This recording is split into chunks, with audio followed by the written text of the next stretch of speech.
ಆಶ್ರಮದಲ್ಲಿ ಒಂದು ಕುಟುಂಬ ಇಲ್ಲ ಅಂತ ನಾನು ತುಂಬ ನೋವು ತಿಂದಿದ್ದೀನಿ. ಆದರೆ ಇವಾಗ ನನ್ನ ಆಶ್ರಮದಲ್ಲಿ ತುಂಬ ಜನ ಇದ್ದಾರೆ. ಇವಾಗ ನೋವು ಅನ್ನೋದಿಲ್ಲ ನನಗೆ. ಆದರೆ ನಮ್ಮ ಆಶ್ರಮದಲ್ಲಿ ಸ್ವಾತಂತ್ರ್ಯ ದಿನಾಚರಣೆ ಅಲ್ಲ, ಪ್ರತಿ ಹಬ್ಬನೂ ನಮ್ಮ ಆಶ್ರಮದಲ್ಲಿ ಚೆನ್ನಾಗಿ ನಡ್ಸ್ಕೊಂಡು ಹೋಗ್ತೀನಿ. ಇದೇ ಮುಂದುವರ್ಸ್ಕೊಂಡು ಹೋಗ್ತಾ ಇರ್ತೀನಿ. ಮೇಡಮ್, ಆಶ್ರಮದಲ್ಲಿ ಇಲ್ಲಿರುವಂತಹ ವೃದ್ಧರಿಗೆ ಮಕ್ಕಳ ಜೊತೆ ಕಾಲ ಕಳೀಬೇಕು, ಅವ್ರ ಜೊತೆ ಇರಬೇಕು ಅನ್ನೋ ಖುಷಿ ಇರುತ್ತೆ.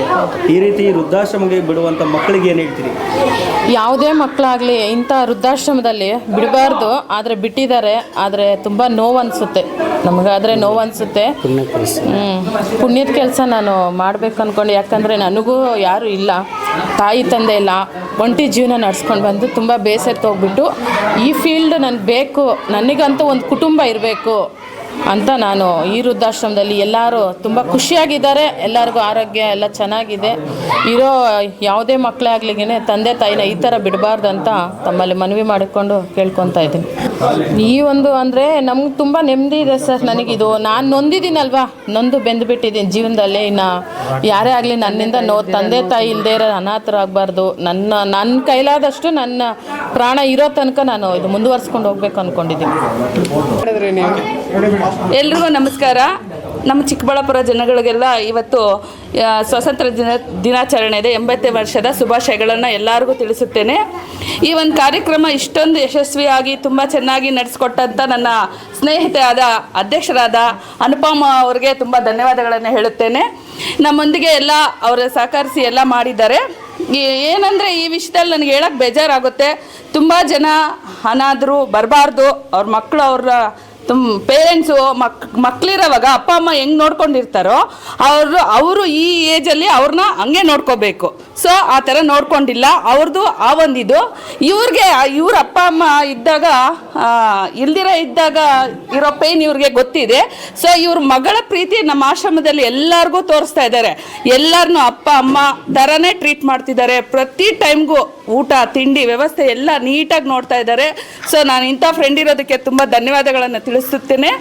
ಈ ಬೇಜಾರಾಗುತ್ತೆ ಆಶ್ರಮದಲ್ಲಿ ಈ ಥರ ಫಂಕ್ಷನ್ನು ಇವೆಲ್ಲ ಅಂದರೆ ಯಾರಿಗೇ ಆಗಲಿ ಬರಬಾರ್ದು ಹೋಗಬಾರ್ದು ಅನಿಸುತ್ತೆ. ಬಟ್ ಇಲ್ಲ, ಆ ಥರ ಇಲ್ಲ. ಮಗಳು ಯಾವ ಥರ ಇರಬೇಕು ಅನ್ನೋದು ಅನುಪಮ ಅವರು ಇದ್ದಾರೆ. ಈ ಒಂದು ವಿಷಯದಲ್ಲಿ ನನಗೆ ಅನಾಥಾಶ್ರಮ ಅಂದರೆ ಅನಿಸುತ್ತೆ ಆ ಥರ ಅಷ್ಟೇ. ವೃದ್ಧರು ಇಲ್ಲಿ ಒಂದು ಸ್ವಾತಂತ್ರ್ಯ ದಿನಾಚರಣೆ ಪಾಲ್ಗೊಳ್ತಿದ್ದಾರೆ. ಮಕ್ಕಳನ್ನ ಕಳ್ಕೊಂಡಿರುವಂಥ ನೋವು, ಅವರಿಂದ ದೂರ ಇರುವಂಥ ನೋವು ಒಂದು ಕಡೆ ಅವ್ರಿಗಿರುತ್ತೆ. 80 ವರ್ಷ ಆದರೂ ಸ್ವಾತಂತ್ರ್ಯ ದಿನಾಚರಣೆ ಈ ರೀತಿ ಆಚರಣೆ ಮಾಡ್ಕೊತಿದ್ದಾರೆ. ಈಗಿನ ಕಾಲದಲ್ಲಿ ಅಂದರೆ ಏನು ಒಂದು ಸಂದೇಶ ಹೋಗುತ್ತೆ ಸಮಾಜಕ್ಕೆ ಅಂತ? ಅದೇ ಸರ್, ಅದೇ ಬೇಜಾರಾಗುತ್ತೆ. ಅದೇ ನಮ್ಮ ದೌರ್ಭಾಗ್ಯ ಅನ್ಕೋಬೇಕು. ಪೇರೆಂಟ್ಸು ಮಕ್ಕಳಿದ್ದಾಗ ಅವ್ರನ್ನ ಎಷ್ಟು ಚೆನ್ನಾಗಿ ಓದಿಸಿ ಬೆಳೆಸಿ ಸಾಕಿರ್ತಾರೆ. ಈ ಥರ ಆಶ್ರಮಕ್ಕೆ ಕಳಿಸೋದು ತಪ್ಪು. ಆ ಥರ ಯಾರು ಮಾಡಬಾರ್ದು. ವಿಧಿ ಇಲ್ದಿರ ಇನ್ನು ಕಳಿಸಿರೋ ಅಂಥವ್ರಿಗೆ ನಾವು ನೋಡ್ತಾ ಇದ್ದೀವಿ ಸರ್. ಏನು ಹೇಳ್ತೀರಿ ಅಂಥ ಮಕ್ಕಳಿಗೆ? ಅಂಥ ಮಕ್ಕಳು ಹುಟ್ಟಬಾರ್ದು ಅನಿಸುತ್ತೆ ಸರ್. ಸೀರಿಯಸ್ ಆಗಿ ಅವ್ರನ್ನ ನೋಡಿರೋ ತಂದೆ ತಾಯಿನೇ ಅವ್ರು ನೋಡಲಿಲ್ಲ ಅಂದರೆ ಇನ್ನು ಅವ್ರ ಜನ್ಮ ಏನಕ್ಕೆ? ಅವ್ರು ಬದುಕೋದೇನಕ್ಕೆ ಹೇಳಿ? ಅವ್ರು ಈ ಭೂಮಿಗೆ ಬಂದಿರೋದು ಅಪ್ಪ ಅಮ್ಮಯಿಂದ ತಾನೇ. ಆ ಅಪ್ಪ ಅಮ್ಮಗೆ ಇವತ್ತು ಒಂದು ಹೊತ್ತು ಊಟ ಇಲ್ಲ, ಒಂದು ಮನೇಲಿ ಜಾಗ ಇಲ್ಲ ಅಂದಮೇಲೆ ಅಂಥ ಮಕ್ಳು ಏನಕ್ಕೆ ಸರ್? ಬೇಡ, ಅಂತ ಮಕ್ಕಳು ಬೇಡ ಅನಿಸುತ್ತೆ ನನ್ನ ಮನಸ್ಸಿಗೆ. ಆ ಥರ ಪೇಯ್ನ್ ನಮಗೂ ಇದೆ ಸರ್. ವೃದ್ಧರನ್ನ ನೋಡ್ತಾ ಇರಬೇಕಾದ್ರೆ ಏನು ಅನಿಸುತ್ತೆ ಮೇಡಮ್? ತುಂಬ ನೋವಾಗುತ್ತೆ ಸರ್. ಒಬ್ಬೊಬ್ರಿಗೆ ಒಂದೊಂದು ಪ್ರಾಬ್ಲಮ್ ಇರುತ್ತೆ. ಅವ್ರಿಗೆ ಹೇಳ್ಕೊಳ್ಳಾರು ಎಷ್ಟೋ ಒಂದು ಇದಿರುತ್ತೆ.